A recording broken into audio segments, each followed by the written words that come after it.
My name is Nicholas Brillantes, and my question was, what are the ways that we can fix the poverty rate in the U.S.? So, to talk about the reason why this is important, America's economic strength is based on our middle class by making up our workforce and having the purchasing power to fuel our economy. Poverty hurts because middle class Americans that fall into poverty, it puts pressures on the nation's revenue because if we don't have the money slash earnings, then we can't purchase other things that will cycle through our economy. Child poverty also ends up hurting the economy because in 2010, 22% of children live below the official poverty line. Children who live in poverty are at greater risk of lower educational attainment, increased reliance on public benefits, and have a risk of lower cognitive development. They are basically our future workforce to replace our workers now. If we end up losing all of our workers, nobody will be able to make money, causing trouble for our economy. Consequently, children growing up in poverty are more likely to have a lower lifetime earning due to these risks, meaning that they are far less likely to grow up to become a positive contributor to our economy. This all applies to economics because people in poverty can provide in making more goods and other things to improve our nation's economic growth. And if we have less people in welfare, then they are able to use that money to be allocated in different areas, such as investment.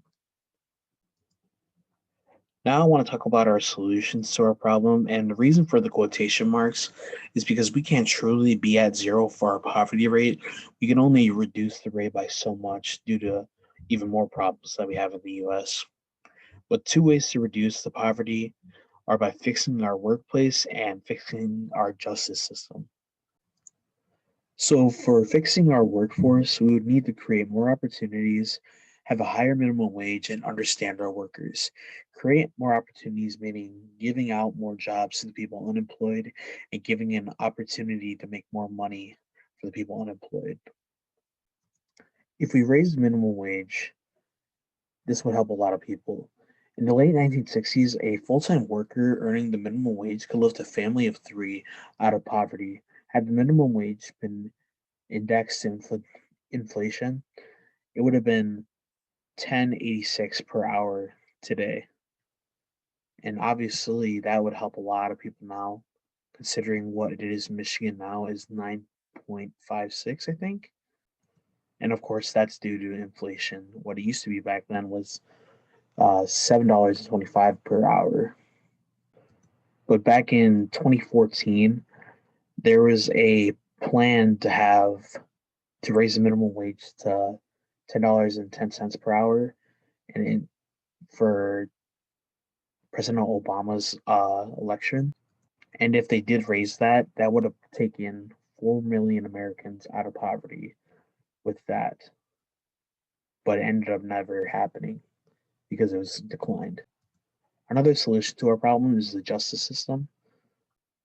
Many of the people in poverty are from the main breadwinner getting incarcerated, so as in getting arrested.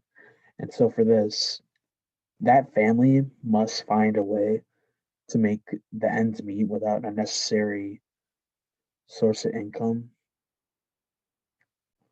So essentially, that family just has to find a new way to make money because the person is gone. Additionally, it will always stay on their record. So even if they try to find a job that will better themselves, the workers and places wouldn't want them because obviously they have something on their record.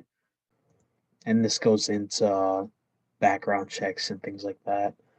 And same with trying to buy houses and house security. They see that on the record, then that just improve. It just makes them not want to sell to them.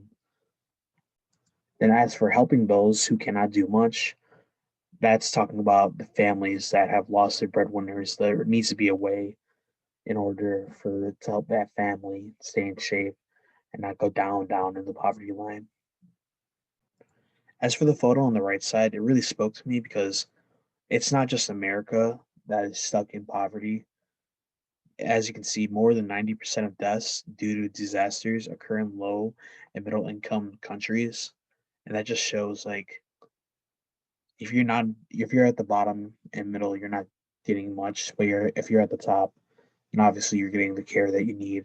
And same for the 55% of the world's population has no access to social protection. They live in that every day, and it's just different how we live compared to them. And as for the graph, the world is not on track to end poverty by 2030. That honestly makes sense as of now, but I'm glad to see it going lower. But it could definitely be lower if we put more time and money into things. And there are limits to fixing this poverty, which are the standpoint you sit on, whether you're on the poor side or the rich side, and the time and effort it takes to do all of this.